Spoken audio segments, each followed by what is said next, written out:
بسم الله الرحمن الرحيم رب أعيني على ذكرك وشكرك وحسن عبادتك. قال النبي صلى الله عليه وسلم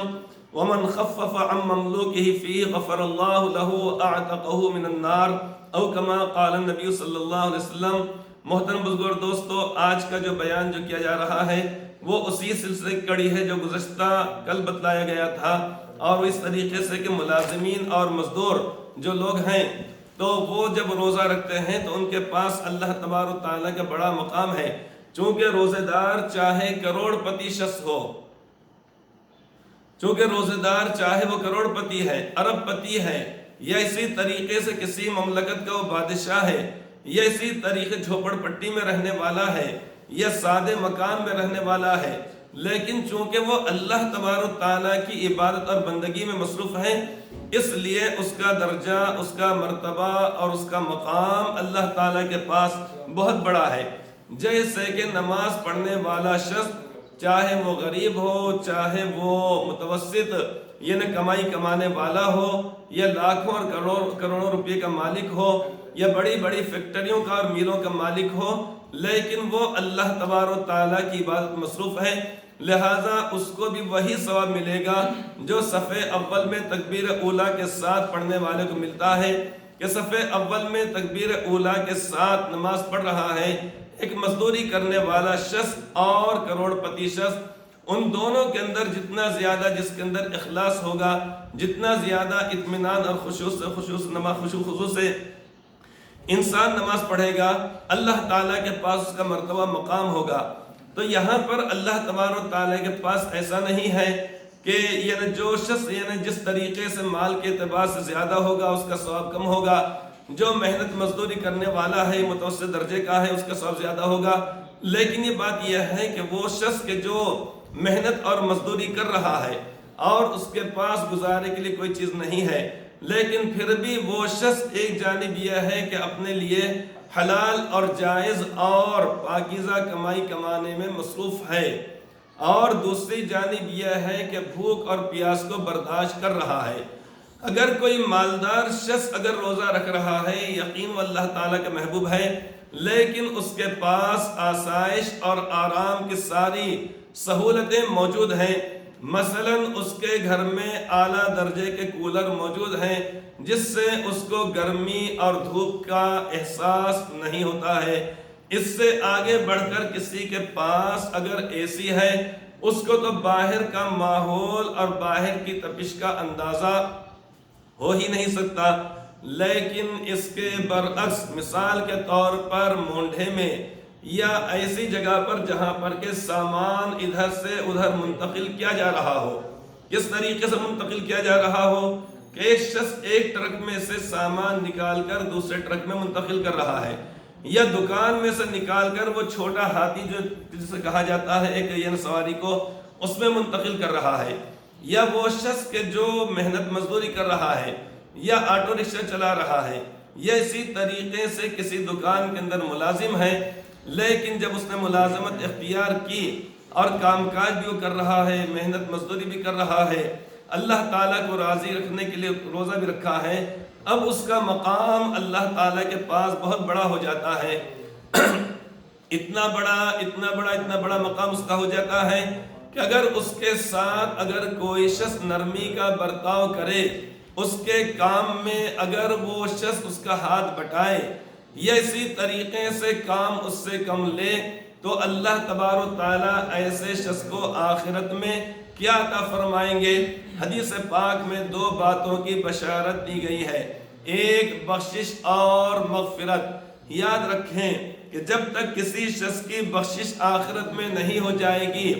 مغفرت نہیں ہو جائے گی، اس وقت تک وہ جنت میں جا ہی نہیں سکتا. جیسے کہ کوئی شخص کسی دوسرے ملک میں اس وقت تک جا نہیں سکتا جب تک کہ اس کے پاس پاسپورٹ اور ویزا نہ ہو. پاسپورٹ ہونا بھی ضروری ہے، اور جہاں پر وہ جا رہا ہے وہاں کا ویزا اس کے پاس ہونا یہ بھی ضروری ہوتا ہے. جب اس کے پاس پاسپورٹ اور ویزا ہوتا ہے تو اس کے لیے دوسرے ملک میں جانا آسان ہو جاتا ہے. تو اسی طریقے سے اگر کوئی شخص آخرت میں وہاں پر اپنے ان بھائیوں کے ساتھ اچھا برتاؤ کرے گا، دنیا میں معاملہ کرے گا کہ جنہوں نے روزہ رکھا ہے، تو اللہ تبارک و تعالیٰ اس کو کیا عطا فرمائیں گے؟ مغفرت عطا فرمائیں گے اللہ تعالیٰ۔ اور جیسا کہ اس سے پہلے بارہا بات بتلائی گئی ہے کہ سب سے پہلے نمبر پر بخشش اور مغفرت ہے۔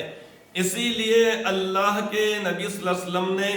جو میت کے اوپر جو نماز پڑھی ہے، نماز جنازہ، سب سے پہلا جو لفظ ہے اس کے اندر اللہ تعالیٰ سے یہ مانگا کہ اللہم اغفر لحینا و میتنا، یا اللہ آپ بخشش فرما دیں، مغفرت فرما دیں ہمارے زندوں کی اور ہمارے مردوں کی، جو موجود ہیں ان کی، جو موجود نہیں ہے ان کی، مردوں کی، عورتوں کی، بچوں کی، بوڑھوں کی، یعنی سب کی، ہر ایک کے لیے مغفرت کی دعا مانگی گئی ہے، چونکہ مغفرت کے بغیر جنت میں جا نہیں سکتا، جیسے کہ کوئی شخص پاسپورٹ اور ویزا کے بغیر کسی ملک میں جا نہیں سکتا۔ تو بخشش اور مغفرت کے تعلق سے فرمایا گیا، اور اس کے علاوہ یہ ہے کہ اس کو اللہ تبارک تعالیٰ دوزخ سے آزاد فرما دیں گے۔ جب وہ دوزخ سے آزاد ہو جائے گا تو جائے گا کہاں؟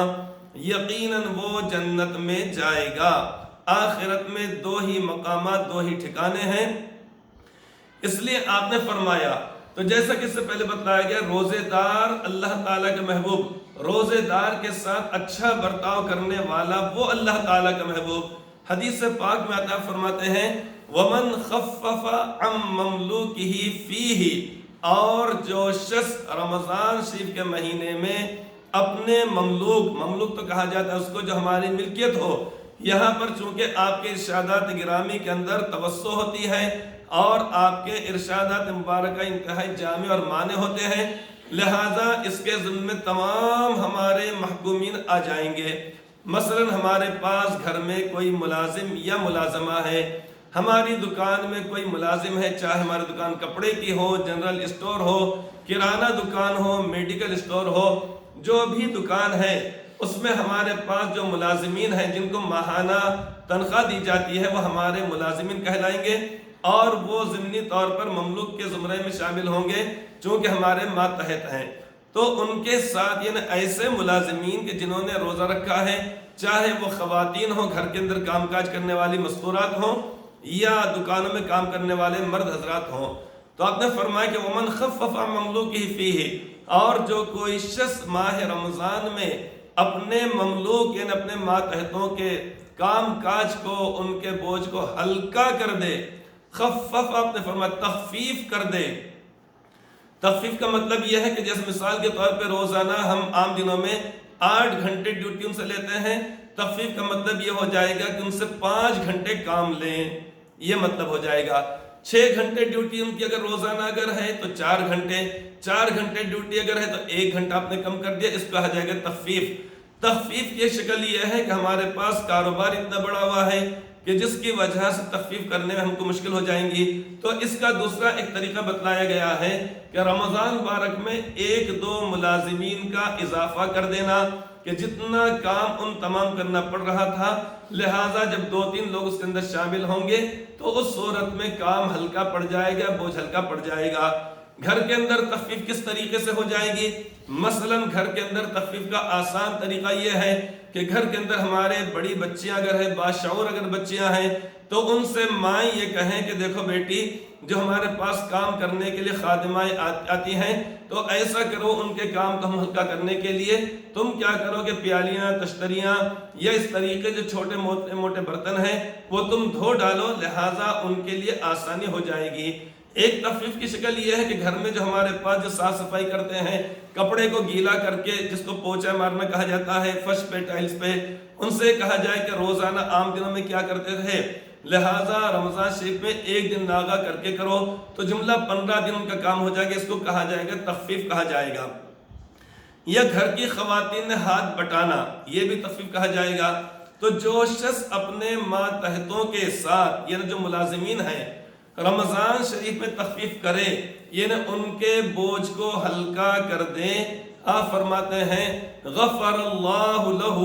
اللہ تعالیٰ اس تخفیف کرنے والے یا بوجھ کو ہلکا کرنے والے کی اللہ تعالیٰ